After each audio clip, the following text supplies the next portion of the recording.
क्रांतिकारी नमो बुद्धाय, जय भीम, जय भारत, जय संविधान। मैं रामानुजाचार्य और आप देख रहे हैं अध्यात्म पावर। दोस्तों, बाबा साहब डॉक्टर भीमराव अंबेडकर ने संविधान लिखा और संविधान लिखने में उन्होंने सभी नागरिकों को बराबर का अधिकार दिया। उन्होंने इस तरह का कानून बनाया कि सभी लोग स्वतंत्र हों और शान से जी सकें। किसी को ऐसा न लगे कि उनके साथ किसी भी प्रकार का भेदभाव है। नौकरियों में तरह तरह के जो पोस्ट होते हैं, खैर वो बात अलग है, लेकिन आज अक्सर देखा जाता है कि नौकरियों में एक ही नौकरी को दो लोग करते हैं, लेकिन एक का वेतन जो अधिक होता है और एक का वेतन काफ़ी कम होता है। अक्सर ऐसा देखा जाता है। जैसा कि आजकल देख रहे हैं कि संविदा की एक नौकरियां चल रही हैं, जिसमें एक ही काम को अगर कोई सरकारी आदमी करता है तो उसकी तनख्वाह अगर 50,000 है तो संविदा पर काम करने वाले की तनख्वाह 10,000 है। इसी चीज़ को लेकर भीम आर्मी चीफ चंद्रशेखर आज़ाद सदन के बाहर एक तख्ती लेकर खड़े थे, जिस पर लिखा था समान काम, समान वेतन, समान सम्मान। वही जब एएनआई के पत्रकार ने भीम आर्मी चीफ चंद्रशेखर आज़ाद से सवाल किया तो फिर उन्होंने क्या जवाब दिया, ज़रा आप भी सुनिए। मैं समझता हूं जो कर्मचारी हैं, सरकारी कर्मचारी की संख्या बहुत कम है, 2% सरकारी नौकरियां हैं, लेकिन उसके अलावा भी एक बहुत बड़ा सेक्टर जिसको हम प्राइवेट सेक्टर कहते हैं, और संविदा, ठेकेदारी, आउटसोर्सिंग के जरिए भी बहुत सारे कर्मचारी काम कर रहे हैं। उसी काम को सरकारी कर्मचारी 8 घंटे करता है, उसको 50,000 रुपये मिलते हैं। उसी के साथ काम करने वाला संविदा, ठेकेदारी, आउटसोर्सिंग वाला जो व्यक्ति है कर्मचारी, वो भी 8 घंटे काम करता है, उसको 8,000 रुपये मिलते हैं। ये जो वेतन विसंगति है, ये जो इतनी बड़ी गैर बराबरी है, ये गलत है। समान काम, समान वेतन। कम से कम गरिमाई जीवन जीने के लिए जो वेतन की जरूरत है, इतना वेतन तो कर्मचारियों को मिलना चाहिए। आप ये महसूस कीजिए, जैसे पुलिस है, पुलिस के कर्मचारियों को 50,000 रुपये तनख्वाह मिलती है, होमगार्ड को 10-12,000 रुपये मिलती है, 16,000 रुपये मिलती है, पीआरडी के जवान को उससे भी कम मिलती है। तो मैं ये समझता हूं कि ये अन्याय बंद होना चाहिए। जितने भी आउटसोर्सिंग, संविदा, ठेकेदारी पे कर्मचारी है, उनको जितना काम वो करते हैं उसके मुताबिक जो है उनको सैलरी मिलनी चाहिए। ऐसी मेरी मांग है और मैं केंद्र सरकार से मांग करता हूं कि वो कानून लाएं, समान काम, समान वेतन और समान सम्मान। जिस तरह का सम्मान जो है गवर्नमेंट एम्प्लॉय को मिलता है, इस तरह का सम्मान प्राइवेट एम्प्लॉय को मिलना चाहिए। कितने ही डिपार्टमेंट में हम जाते हैं, कंप्यूटर ऑपरेटर हैं, पियोन हैं, तमाम तरह के और काम करने वाले हैं, वो सबको सफाई कर्मचारी है, तो उनको अगर गरिमाई जीवन देना है तो उनको तनख्वाह भी, सैलरी भी अच्छी देनी पड़ेगी। आज 10,000, 8,000 में क्या होता है?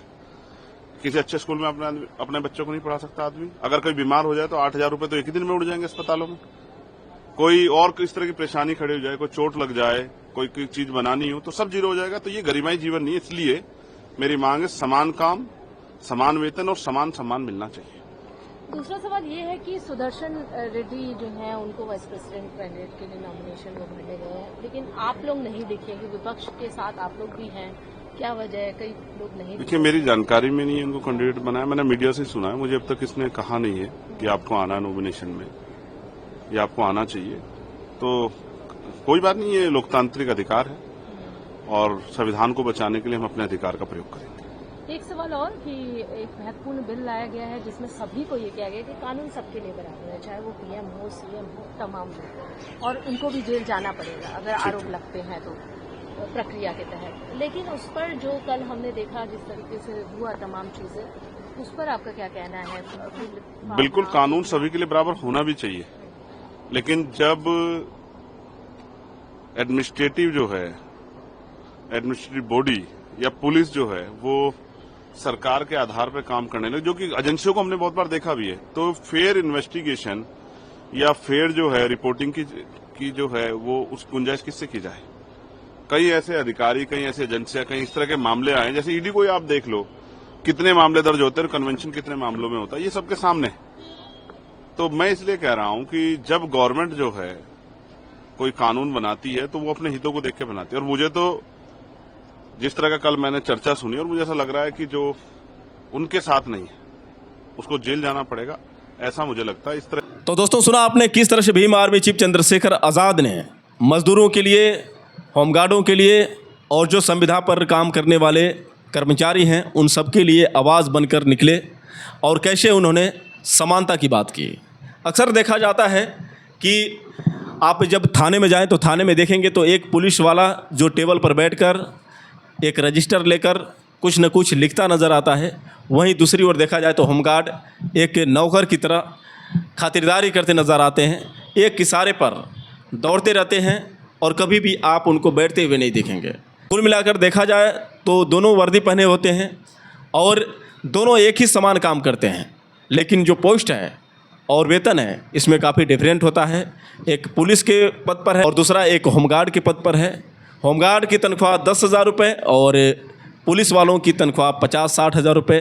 तो जो फासला है 5 और 6 गुना का जो फासला है, ये कहीं ना कहीं काफ़ी भेद है। और चंद्रशेखर आज़ाद ने जो साफ तौर से ये कहा कि अगर किसी के घर में तबीयत ख़राब हो जाती है और उसकी तनख्वाह 10,000 है तो 10,000 तो वो दवा करने के लिए भी योग्य नहीं है, तो फिर काम वही है और वेतन में इतना अंतर क्यों?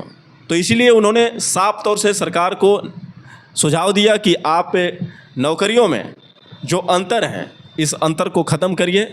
अगर उसी को आप थोड़ा सा उनका कम करें और इनका थोड़ा सा बढ़ा दें तो शायद दोनों का बराबर हो जाए। अगर पुलिस वालों की तनख्वाह 50,000 है और उनकी तनख्वाह 20,000 घटाकर 30,000 कर दी जाए और वहीं जो होमगार्ड हैं इनकी जो तनख्वाह 10,000 है 20,000 बढ़ाकर 30,000 कर दिया जाए तो 60,000 दोनों के पहले भी होते हैं मिलाकर और अब भी दोनों के मिलाकर 60,000 ही होंगे, लेकिन बराबर का जो वेतन होगा इससे दोनों का परिवार आसानी से चल सकता है, क्योंकि उसके भी परिवार में उतने ही सदस्य होंगे जितना कि होमगार्ड के परिवार में सदस्य होंगे। तो समस्याएं तो दोनों को बराबर होगी। तो फिर एक के साथ अन्याय क्यों? यानी काम दोनों एक ही साथ कर रहे हैं, एक ही वर्दी में कर रहे हैं, दोनों सुबह जाते हैं शाम को आते हैं, लेकिन एक 50,000 तनख्वाह उठा रहा है और दूसरा जो है सिर्फ 10,000 उठा रहा है। एक का जो काम है काफ़ी अच्छा है, वो घर भी बनवा लेता है। आप देखते हैं कि जितने भी पुलिस वाले होते हैं उनकी ज़िंदगी और जो होमगार्ड वाले होते हैं उनकी ज़िंदगी में भी आपने अंतर देखा होगा। जो पुलिस वाले होते हैं उनके घर में 4 व्हीलर भी होता है, वहीं अगर होमगार्ड वाले हैं तो उनके घर में आप एक बाइक भी देख लें तो शायद बड़ी बात होगी। और वैसे भी देखा जाए तो होमगार्ड वालों के लिए ज़रूरी नहीं होता है उनकी नौकरी में मोटरसाइकिल।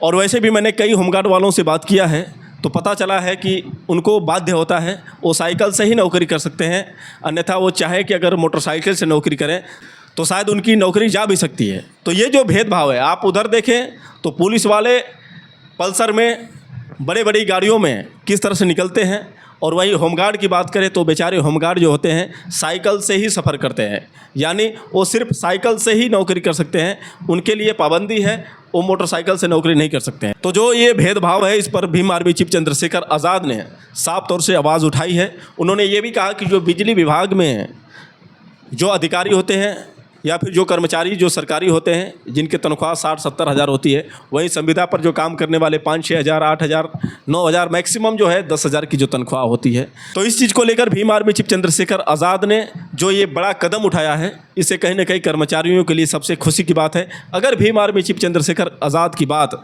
सरकार मानती है तो कहीं ना कहीं उन मज़दूरों के लिए, उन कर्मचारियों के लिए और उन होमगार्डों के लिए इतनी बड़ी खुशी है कि शायद वो इस चीज़ का अंदाज़ा नहीं लगा सकते थे।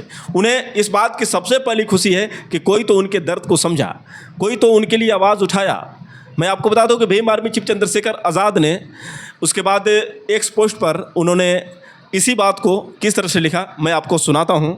भीम आर्मी चीफ चंद्रशेखर आज़ाद ने लिखा था कि आज संसद भवन परिसर से कर्मचारियों के हक में आवाज़ बुलंद की। जब काम एक जैसा हो तो सैलरी और सम्मान में भेदभाव क्यों? माननीय उच्चतम न्यायालय ने भी कहा कि equal pay for equal work हर एक कर्मचारी का हक है। संविधान के अनुच्छेद 14, 16 और 39D स्पष्ट तौर पर देश के प्रत्येक नागरिक को सरकारी नौकरियों में अवसर की समानता और समान कार्य के बदले समान वेतन का अधिकार बताते हैं।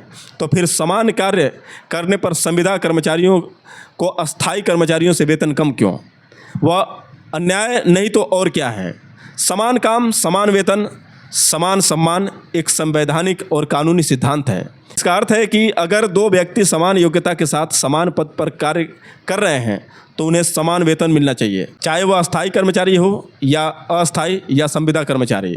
देश के कर्मचारियों के हक, अधिकार और मान सम्मान से जुड़े इस गंभीर मुद्दे पर भीम आर्मी आज़ाद समाज party Kanshiram my government India से विनम्र अनुरोध करती है कि इस महत्वपूर्ण विषय पर देश भर के कर्मचारियों के हित में स्पष्ट और प्रभावी कानून बनाया जाए और कर्मचारियों को उनका न्यायसंगत हक देने में सहयोग दिया जाए।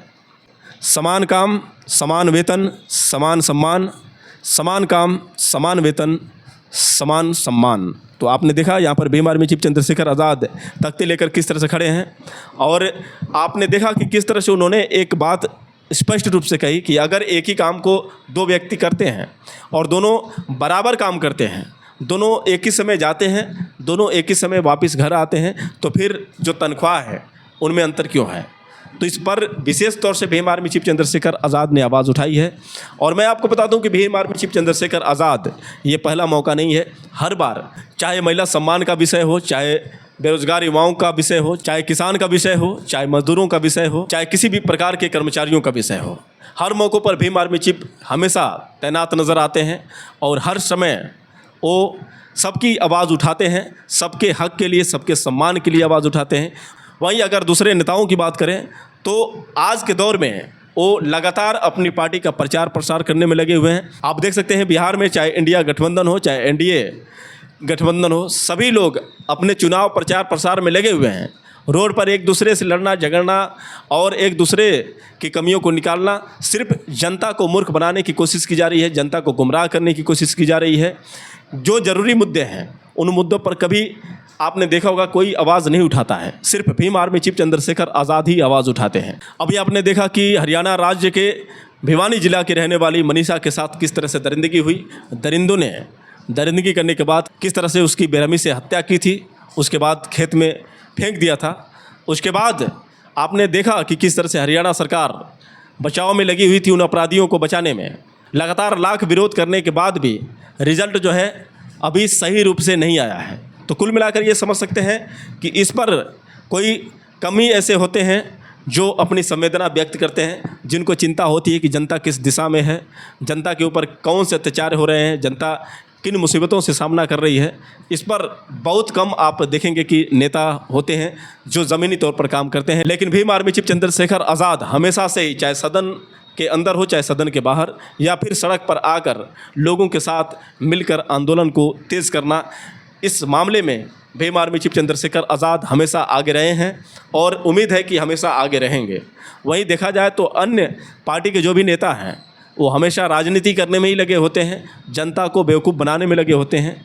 लेकिन भीम आर्मी चीफ चंद्रशेखर आज़ाद की बात करें तो हमेशा जनता की उम्मीदों पर खरे उतरते हैं और इसीलिए भीम आर्मी चीफ चंद्रशेखर आज़ाद जनता की सबसे पहली पसंद बनते नज़र आ रहे हैं। और उम्मीद है कि भीम आर्मी चीफ चंद्रशेखर आज़ाद आने वाले समय में शायद उत्तर प्रदेश के मुख्यमंत्री भी हो सकते हैं। और इसी तरह से उनका जलवा रहा, इसी तरह से लोकप्रियता बढ़ती गई और इसी तरह से जनता की नज़र में आए तो शायद आने वाले देश के वो प्रधानमंत्री भी बन सकते हैं। वैसे आप लोगों की क्या राय है, आप लोग कमेंट करके बताएं और हो सके तो इस वीडियो को ज़्यादा से ज़्यादा शेयर करें। फिर मिलेंगे अगले वीडियो के साथ, तब तक के लिए क्रांतिकारी नमो बुधाय। जय भीम।